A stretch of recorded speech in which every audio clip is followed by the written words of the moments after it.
তো সামনে যাদের পরীক্ষা আছে, বিশেষ করে যাদের এসএসসি জিডি যাদের পরীক্ষা আছে, তাদের ক্ষেত্রে কিন্তু এই অঙ্কগুলো কিন্তু খুবই ভাইটাল এবং আসন্ন সমস্ত পরীক্ষায় কিন্তু এগুলো বারবার পড়ে। তো এগুলো কি বলেছে দেখো, এই একটা সংখ্যা দিয়েছে, বলেছে একক স্থানীয় অঙ্কটি কত। তো আমরা এইসব অঙ্কগুলো মাত্র কয়েক সেকেন্ডে আমরা উত্তর বার করে নেব। তো দেখো কিভাবে আমি করি। এখানে দেখো আমাদের শেষের অঙ্কগুলো আমাদের এখানে গুণ করে নিতে হবে। 5 7 35, পড়ে থাকলো 5, 50টা 40, পড়ে থাকলো 0। আচ্ছা, শূন্যর সাথে যাই গুণ করি না কেন অবশ্যই শূন্য হবে, যাই গুণ করি না কেন। তো এখানে উত্তর কি হয়ে যাবে? 0। দেখো কয়েক সেকেন্ডের ব্যাপার। পরের অঙ্কটা আসি। তো এখানে একটা এরকম অঙ্ক দেওয়া আছে, দেখো এখানে একক স্থানীয় অঙ্ক নির্ণয় করতে বলেছে। তো এরকম ক্ষেত্রে আমরা কি করব? এরকম ক্ষেত্রে একটু মনে হচ্ছে কি জটিল? কি কোনো জটিল না, খুব সহজে তোমরা বার করে নিতে পারবে।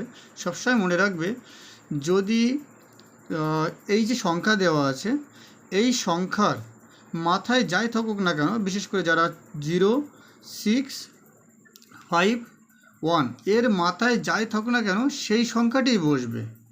এই 0 6 5 1 এই সংখ্যাটির মাথায় যাই থাকুক না কেন, অর্থাৎ এই যে সংখ্যা দেওয়া আছে এর শেষের যে সংখ্যাটি, এই শেষের সংখ্যাটি এরকম যদি থাকে, 0 থাকে, 6 থাকে, 5 থাকে, 1 থাকে, যাই থাকুক না কেন সেম সংখ্যাটি বসবে। তাহলে এখানে কি হবে?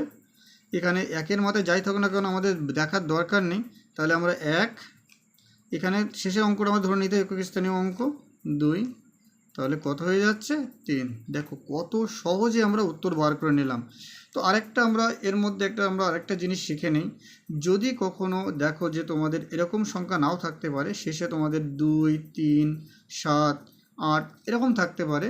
তো এক্ষেত্রে যদি থাকে তাহলে এক্ষেত্রে এরকম যদি থাকে তাহলে তোমরা কি করবে? এক্ষেত্রে এর মাথায় যাই থাকুক না কেন তোমরা 4 দিয়ে ভাগ করে নেবে। 4 দিয়ে ভাগ করে নিয়ে তারপর যেটা অবশিষ্ট থাকবে, লাস্টে যে থাকবে সেটাই ওর মাথায় বসে যাবে। বুঝতে পেরেছ? তাহলে আমরা দেখে নেই। তাহলে এরকম টাইপের আরেকটা অঙ্ক তোমাদের দেখিয়ে নেই। আর আরেকটা কথা বলি, যদি 4 থাকে, সবসময় মনে রাখবে 4-এর মাথায় যদি বিজোড় থাকে, 4-এর মাথায় যদি বিজোড় থাকে তাহলে তোমাদের 4ই বসবে। আর 4-এর মাথায় যদি জোড় থাকে তাহলে সেখানে তোমাদের বসে যাবে 6। এগুলো কিন্তু তোমাদের একটু মনে রাখতে হবে। আর একটা আছে, যদি 9 যদি শেষ অঙ্ক 9 থাকে, তো 9-এর মাথায় যদি যদি বিজোড় থাকে তাহলে 9 বসবে। আর যদি তোমার 9-এর মাথায় জোড় থাকে, 9-এর মাথায় জোড় থাকলে এখানে 1 বসবে। এটুকু তোমরা একটু মাথায় রেখে দেবে, তাহলে খুব সহজে নির্ণয় করতে পারবে। যদি অসুবিধা হয় মুখস্থ করতে, প্লেন যার মাথায় যাই থাকুক না কেন 4 দিয়ে ভাগ করে নেবে, সহজে উত্তর পেয়ে যাবে। যদি তোমাদের মুখস্থ করতে সমস্যা হয়, মনে রাখতে সমস্যা হয়, তোমরা এটা করবে। ঠিক আছে? তাহলে আমরা এই অঙ্কটা দেখি। এখানে দেখো 2 দেওয়া আছে, আমরা আগেই বলেছিলাম 2-এর মাথায় যাই থাকুক না কেন আমরা 4 দিয়ে ভাগ করব। তো 173কে আমরা 4 দিয়ে যদি ভাগ করি, 4 4 16, 3 4 12, থাকছে কত? 1। তো 2-এর মাথায় যদি 1 হয় তাহলে 2 উত্তর হবে, সহজ। তাহলে এখানে বি উত্তর। কত সহজে বেরিয়ে গেল। আমি আগেও বলেছি, আবারও বলছি, যদি ওই যে সূত্রগুলো বললাম যে 0 6 5 1 এদের মাথায় যাই থাকবে সেই সংখ্যায় বসবে, এরকম যদি তোমাদের মনে যদি না রাখতে পারো, তোমার যে একই সংখ্যার মাথায় যাই থাকুক না কেন 4 দিয়ে ভাগ করে নেবে। ঠিক আছে? তাহলে সহজে তোমরা করতে পারবে যদি অসুবিধা হয়। ঠিক আছে, তাহলে আরেকটা অঙ্ক আমরা দেখে নিই। 7-এর মাথায় 105 দেওয়া আছে। তো আমরা কি করব? ঠিক আছে, 105কে আমরা 4 দিয়ে ভাগ করে দিই না। 4 2 8, 4 6 24, 1।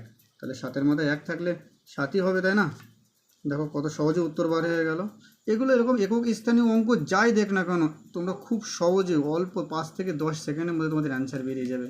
তো ভিডিওটি ভালো লাগলে বেশি বেশি করে শেয়ার করে দাও এবং চ্যানেলটি সাবস্ক্রাইব করে দাও। এবং এরকম আরও ভালো টাইপের যে কোশ্চেনগুলো পরীক্ষায় বারবার আসছে সেই কোশ্চেনগুলো তোমরা অবশ্যই ভিডিও মারফত পেয়ে যাবে। ধন্যবাদ সবাইকে।